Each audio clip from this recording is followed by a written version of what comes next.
Please note, some of the following images and videos could be disturbing. 날만 세면이죠. 상대하는 기지. 근데 그걸 하루에 몇 번? 토요일 날은 난 12시부터 시작해가지고 저녁 6시까지 줄로 쓴다고요. 줄로 서요? 네. 미차 안 나오면 막 문 딱 두드리고 빨리 나오라고 하고 이래. There are memories that never should be forgotten. 77 years after Japan's surrender in World War II, this group of women have never received any official apology from the Japanese government. They are called comfort women or sex slaves for the Imperial Japanese military. This kind of service was provided for the soldiers in areas occupied by the Imperial Japanese government across Asia to reduce sexually transmitted diseases and also to ensure a steady and isolated group to satisfy them. Madame Kim was abducted when she was only 14. She was told of being sent to a clothing factory, but instead, the Japanese sent her, along with thousands of other girls in their teens, to one of those comfort stations, which essentially means military-run brothels. They would serve as many as 60 to 70 soldiers per day, according to a report released by the United Nations in 1996. 도대체 몇 년째는 나는 모르겠게 8년이 된다 그러더라고. 그래 15살에 가서 있게 내로 22살에 나오니까 8년이 된다 그러더라고. An estimated 700,000 girls and women were forced to provide sex services to the Japanese military. At the end of World War II, 90% of the comfort women had died due to sexually transmitted infections or complications from the violent treatment they received from the Japanese soldiers. Or simply, they committed suicide because of all the traumas. For decades, the history that had taken place in those comfort stations went undocumented. And many of those women, the survivors, have sort of come forward in the years since and said, this happened to me, and the Japanese government for a while, really regrettably, just sort of pretended like this didn't really happen. And then it just sort of got more and more and more, it just sort of increased, not just in Korea, but sort of all over the region. And the Japanese government has been sort of forced in the last 20 or 30 years to address this. You can see the imagery right here. In late 2015, Seoul and Tokyo had declared the comfort women issue finally and irrevocably solved, with the deal reached. Tokyo pledged to do two things. First, an official apology, not a "we are sorry" to all the victims individually, but a statement published on their website. And second, a total of 1 billion yen, which is roughly 8.3 million US dollars, to help the victims. Yet just 3 weeks after the agreement, then Japanese Prime Minister Shinzo Abe told their National Assembly there was no document found. The comfort women were forcibly taken away. And a few months later, at a UN meeting, another Japanese official said again that the expression sex slaves contradicted the facts. 日本政府は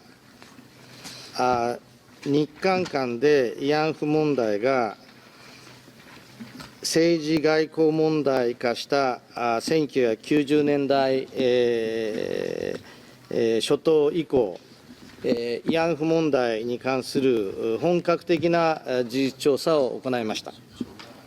しかしながら、日本政府が発見した資料の中には、軍や官憲によるいわゆる強制連行というものを確認はできるものはありませんでした。The agreement, of course, faced a backlash from survivors and the public. According to a poll conducted in mid-2017, 75% of South Koreans said the issue has not been adequately addressed. The South Korean government asked Abe to send a letter of apology directly to the former comfort women. Abe's reply was rather dismissive, saying, "I have no intention of apologizing again." And that was Japan's response to its important partner. They are also victims in China, the Philippines, Indonesia, etc. What about them? For example, of course it is welcome for Japan and Korea to meet and talk productively about this. Well, there were similar crimes committed against tens of thousands of Chinese women, Filipinas, Burmese, Indonesians. If Japan wishes to make progress, one would think that they would make a similar statement referring to other nationalities. Without a sufficient apology, for some, even without an apology, the fight for comfort women continues. At the same time, the number of survivors continues to decline. Many in their late 80s or early 90s, some even older. In the Chinese mainland, there are only 12 surviving comfort women as of this July. And in Korea, only 14 of the 240 registered survivors were still alive till 2021. These women want justice. They want recognition and the restoration of their dignity. And they want a personal apology. And that's really about it. And yet Tokyo is still evading its important responsibilities, like taking measures to prevent secondary harm to victims, offering apologies to them, or educating young people. 学校で学んだことありますか？はないです。少しだけ本当に教科書の隅にちっちゃく書いてただけで、なんかそれくらいしか書いてなかった。Japan has attempted to play down on the issue. Last September, Japan's Ministry of Education, Culture, Sports, Science, and Technology greenlighted 5 publishers' requests to modify or even erase expressions related to comfort women in textbooks. The ministry approved the changes of expressions like comfort women accompanying the army into comfort women, taken away by force into forced mobilization or requisition. The modifications involve 29 textbooks for middle school and high school students. On this day, we're here after what the Japanese army did to tens of thousands of women across Asia. I want to end this with a quote from Jan Roof O'Hearn, a Dutch lady who was imprisoned in Indonesia. I have forgiven the Japanese for what they did to me, but I can never forget.